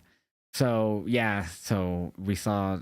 I find it weird that we saw Tama holding the belt when Solo seemingly was wanting that title when obviously now it's Ilya, but when Sammy was champion, and then he came out during the match against Ilya and distracted solo. him. Yeah, and that led to Ilya winning. And now, obviously, I guess maybe he just wants Sammy, I'm assuming, but it feels like he totally just dropped the US title redemption for him. I think I think they don't know what they're doing right now with the I feel like they're trying MFTs. to. Well, he said in promos that he's trying to build the MFTs to win gold again. Mhm. So I don't know. I mean, we got Tala facing Ray. Obviously, the tag champs right now are the Wyatts, who I feel like aren't doing anything besides Yeah. appearing behind people. Or Like, how do AAA. you not even use them fully on your Halloween episode? Besides little backstage segments, how do you not even have like a promo? Just even I understand why Bo's not there. That's not my problem. Yeah, there's stuff going on there. Yeah, I don't care. but Like, I care about Bo. yeah, I mean, I don't care if you continue to use them without him. yeah, like that We've was had the promos from all of issue. them before. Why can't you do that now? Yeah, and I think Bo was injured last time, and then they kind of disappeared off TV for a Yeah. while. Yeah, and I get why he's not there now, but use them more than just standing behind them in backstage segments and scaring them. I know they've been using Yeah. AAA lately too, but like, I mean, talking about SmackDown, they're the fucking tag champs. What the fuck are they doing Yeah. right now besides seemingly waiting now? Waiting, So overall, like, plotting. I was annoyed that we didn't get much Wyatts on that show besides those little few segments. I mean, I don't blame you. Especially on Halloween. That was so stupid. We had a tag match. Motor City got to face the MFTs, and what a shocker! MFTs win. Was not that invested in this match. It's hard to, as much as I love MCMG, it's hard to when they just lose consistently. Mm-hmm. Yeah, they came in hot and they cooled off just as fast. Oh, 100%. But nothing special about this match, honestly. It was not bad, not great. Just there. Kind of a filler match for me. 100% just there, unfortunately. After, of course, Talatonga and them, they chokeslam Chris Sabin, and that leads to Phoenix making the save, and then Shinsuke comes out to help even the odds. Yeah. So I don't know if that's leading. I think they announced a 6-man tag, right? Shinsuke, Ray, and They did. For next week. who is it? That'll be part Shinsuke, of your Ray, war game. and I forgot who was it. Sammy? Who was it? Shinsuke, Ray, and who versus MFTs? Forgot. Yes, Shinsuke, Ray Phoenix, and yeah, it might be Sammy. I don't remember. Honestly, I can't remember. And that. it's not in here. It just says we get a hype for next week's show, and that's all it says. So I don't know what the matches were. Yeah, I have no idea. We could probably find it. I'm actually Googling because I want to know what it is.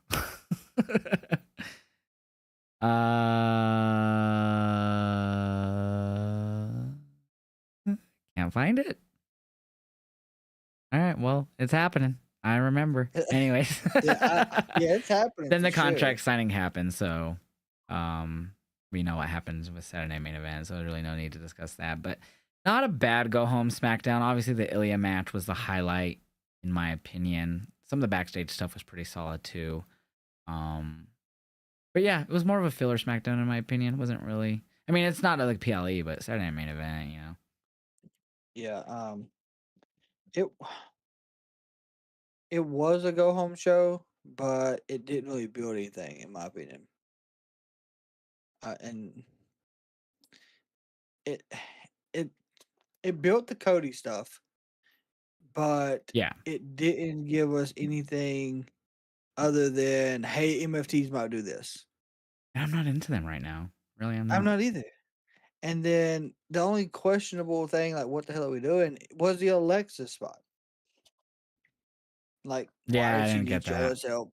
I didn't get that either. But yeah, I gave So, it a 3 out of 5. That SmackDown. It wasn't like terrible, but not bad either. I mean, not I'd probably great give it either. I'd probably give it a 3. Yeah. Yeah. So Sarah just said in the chat, my fiance, the Young Bucks and Josh Alexander, Jurassic Express, and Kenny at Full Gear in a $1 million trios match. Good God. Yep. Is- So I feel like for sure with them teaming with Josh, they're gonna definitely be in the Callis family now.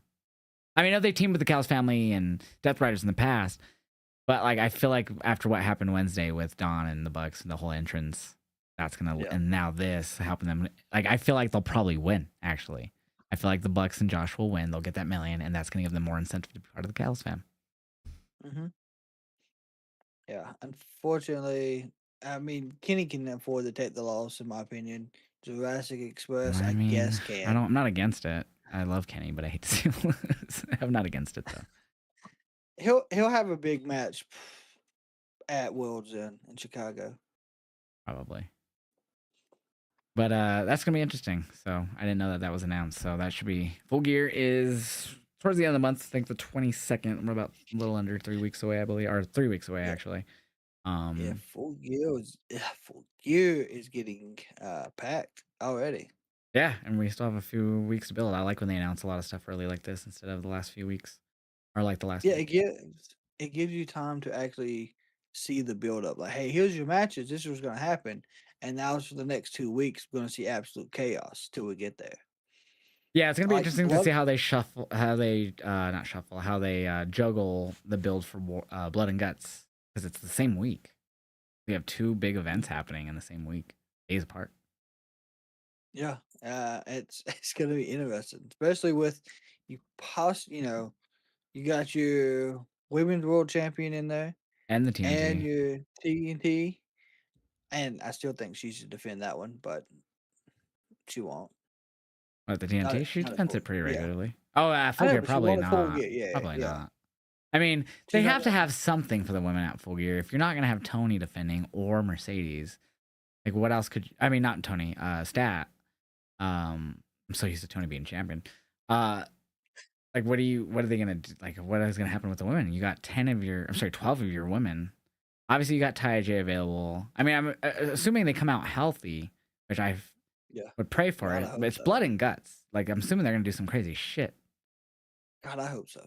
I like how you said that for them to be okay and them to do crazy shit. That was great. I hope they're okay, but God, I hope there's some crazy shit happening. Oh, they will. No, first women's blood and guts in company history, they have to. Oh yeah, Especially Tony after likes to all the bleed. crazy women's matches they've already had.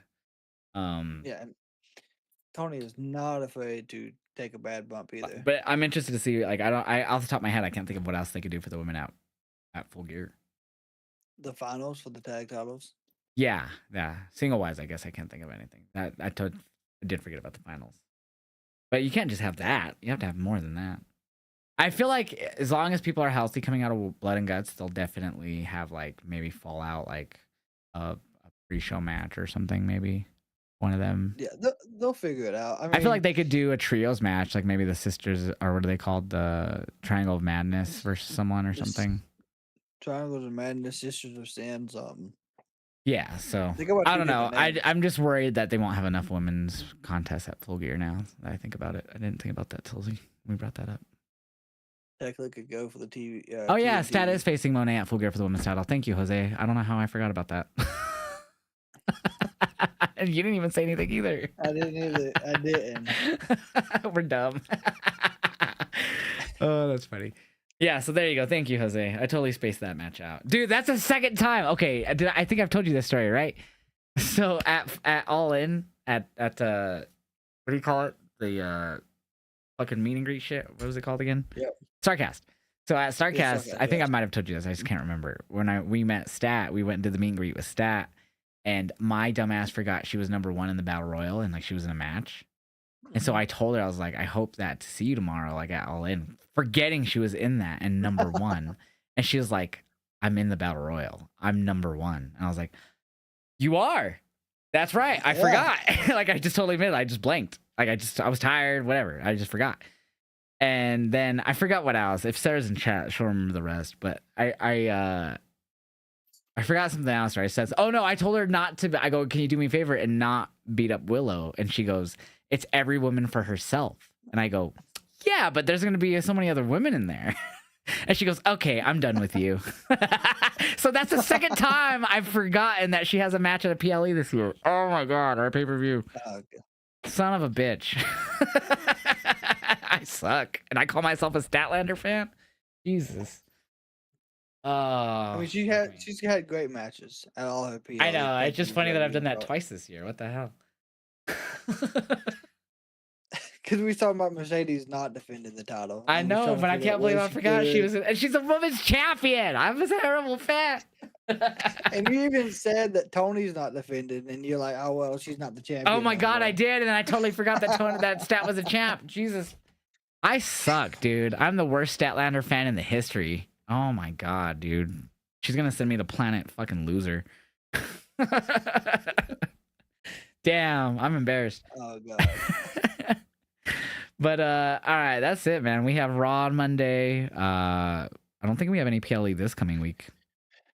No, we don't. We have Survivor Series later this month. At the end of the month, we have Full Gear the 22nd. Blood and Guts was that the 15th, I believe, or the 18th or something like that. The 12th. Yeah. Okay, so 12th is for that. So that would make the 18th for Blood or for Full Gear. I don't remember. No, the 22nd's Full Gear. So I was right the first time. Okay. So wait, so they're 10 days apart? The 12th is Blood and Guts? Yeah. I thought Blood and Guts was the week of. It's the week after, I guess. Well, fuck Hold me. on.